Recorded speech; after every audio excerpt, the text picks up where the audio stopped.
What's up guys, it's Mike Sherrard, and today I'm going to give you a full breakdown of everything that you need to be doing on Instagram for real estate agents in 2020.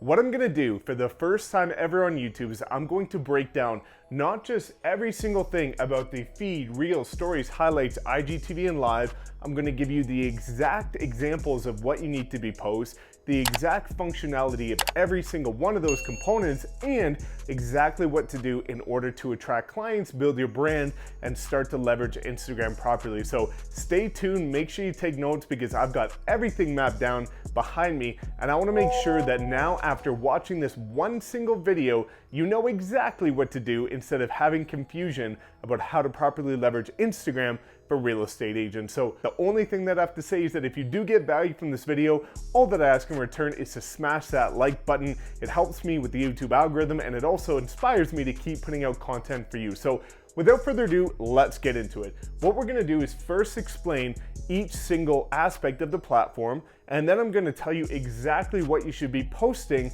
on all of those aspects of it. So the first thing we need to know is understand that the feed is for photos and videos that are less than 1 minute. The feed is kind of like the movie, if you will. It's the finished product that you want people to see. It's edited, it's finished, it's polished, it's fine-tuned. That's what you really want people to see at face value when they look immediately at your Instagram. Now, Reels is recently released, and I'm gonna get into why that's the #1 thing you should be doing as a realtor right now.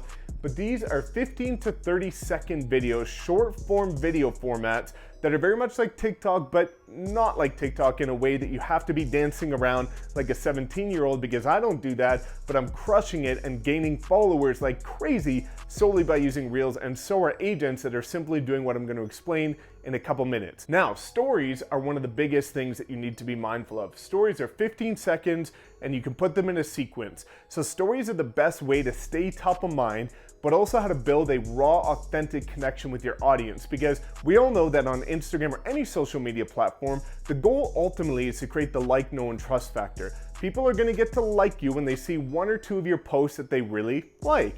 People are gonna get to know you when you consistently deliver consistently good content, but they're only going to get to trust you when you actually start to deliver raw, authentic, transparent content, which comes from stories. Now, highlights are like an archive. It's like the memories, if you will, and we'll get into that.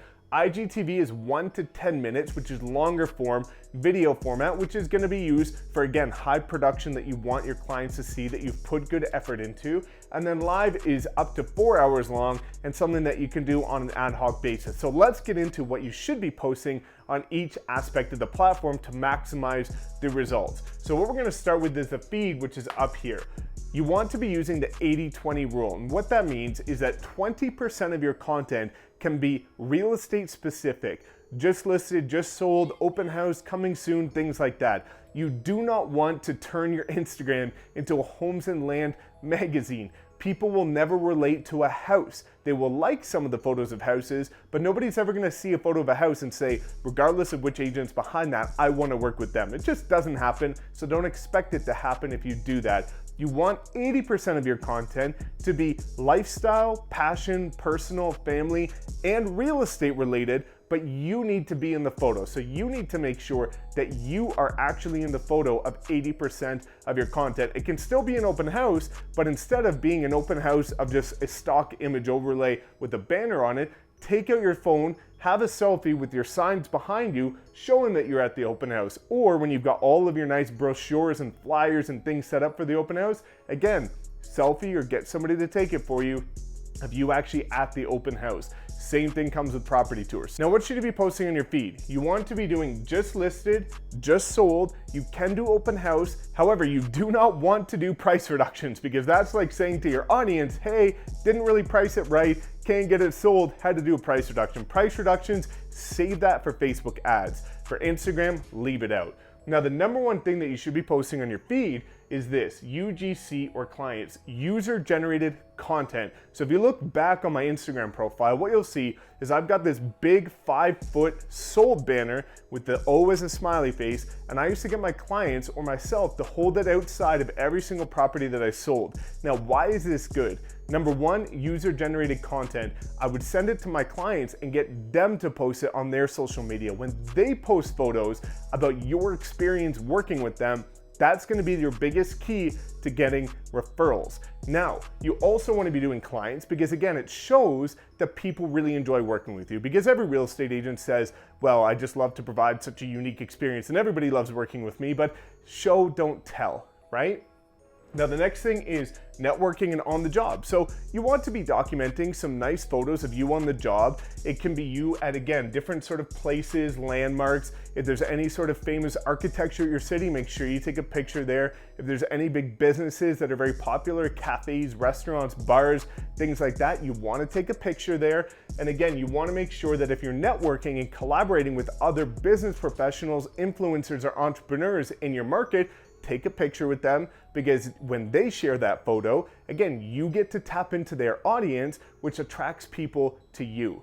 Now, Reels are the next thing, and I initially discounted Reels. I thought that it was gonna be this silly TikTok recreation, wasn't gonna go anywhere, it was just gonna be a big fad, short stint.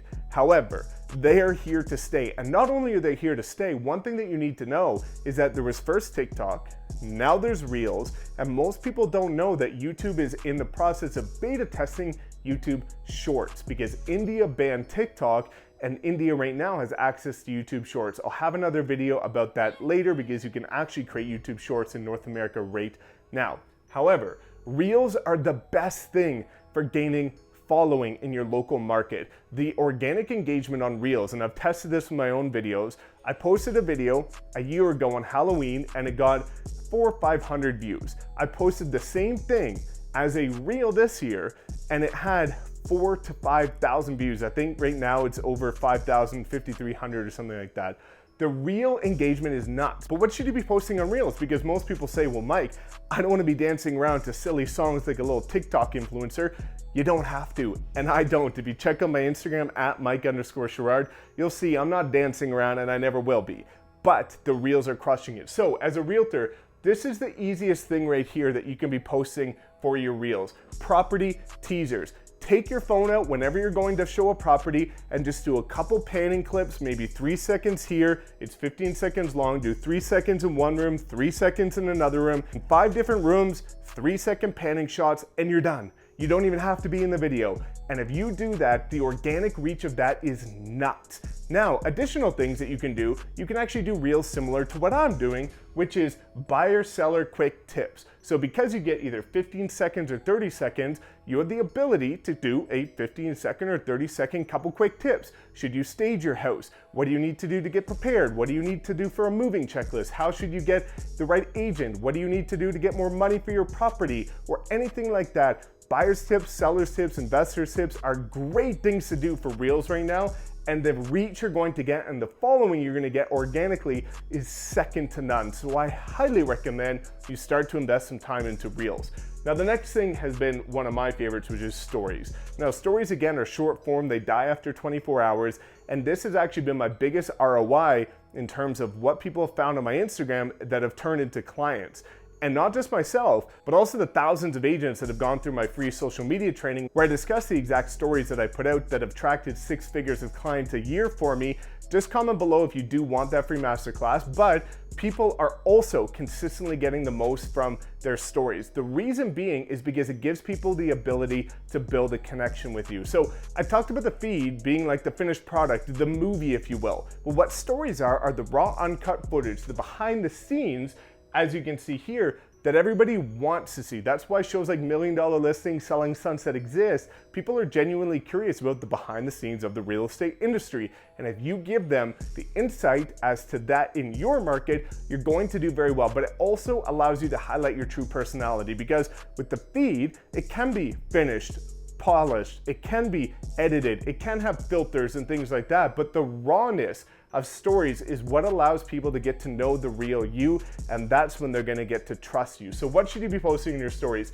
BTS or behind the scenes, OTG, on the job, anything that you're doing. Do not overcomplicate this. Simply get in the habit of whatever you're doing, flip the phone around and just take a couple stories, whether it be showing properties, doing a coming soon tour, setting up your flyers, creating new flyers, doing a marketing analysis, doing a community tour, going to an event, whatever you're doing, just flip your phone around, take a couple stories, make sure that you're in as many as possible of them, and that's going to allow people to truly get to build a good connection with you and start to refer you. Now, other things, again, I talk about the fact that it allows you to be more vulnerable and transparent.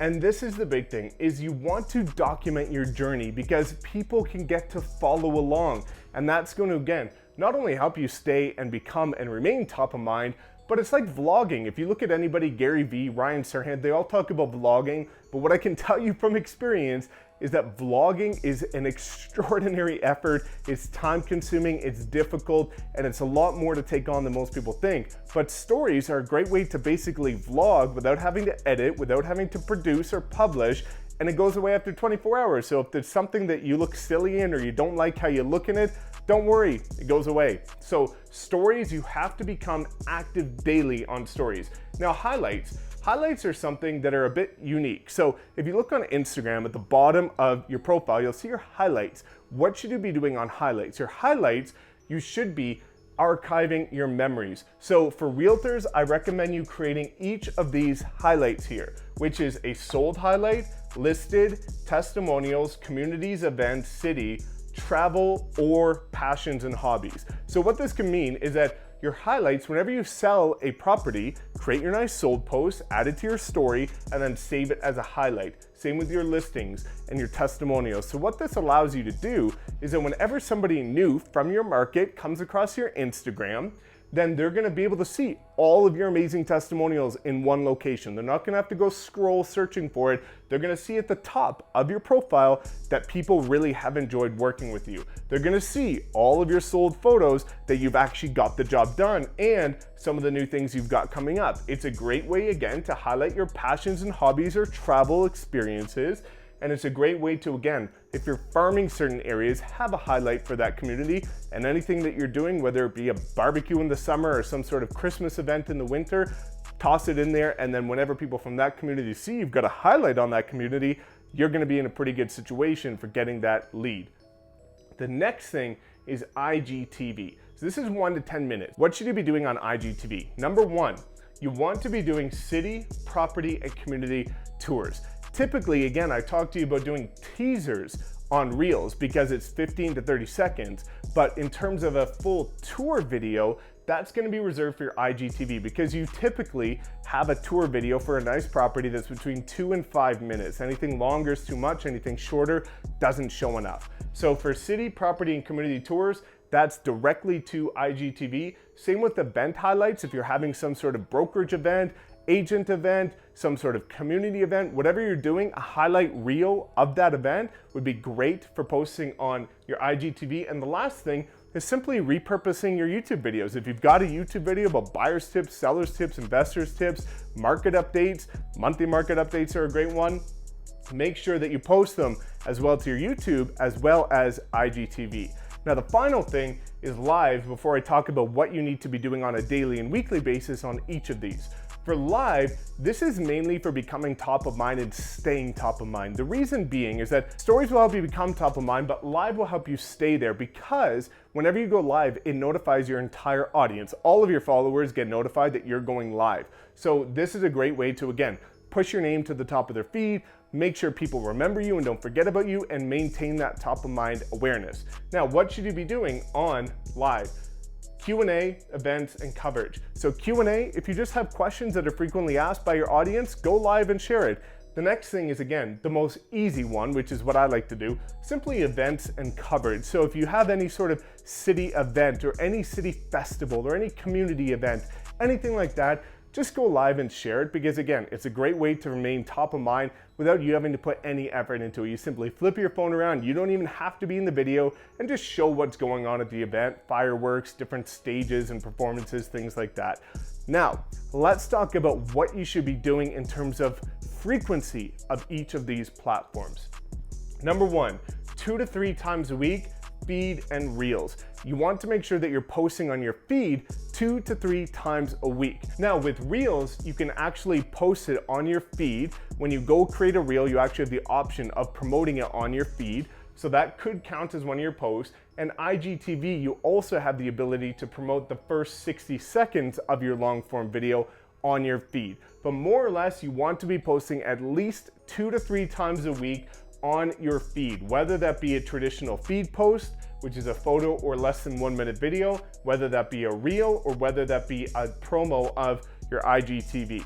Now, stories you want to be doing daily. And finally, you have IGTV and live. This can be on an ad hoc basis whenever the situation arises. So hopefully this video gives you a full understanding of exactly how to use Instagram for real estate. Now, if you do have any questions, I will respond to 100% of them. Just drop a comment below and I will gladly make sure any questions are cleared up and you've got the clarity that you need to start taking action on this platform. Again, thank you so much for tuning into this video. Please smash that like button for me. Subscribe if you already haven't, tap that notification bell, and we will see you in the next video.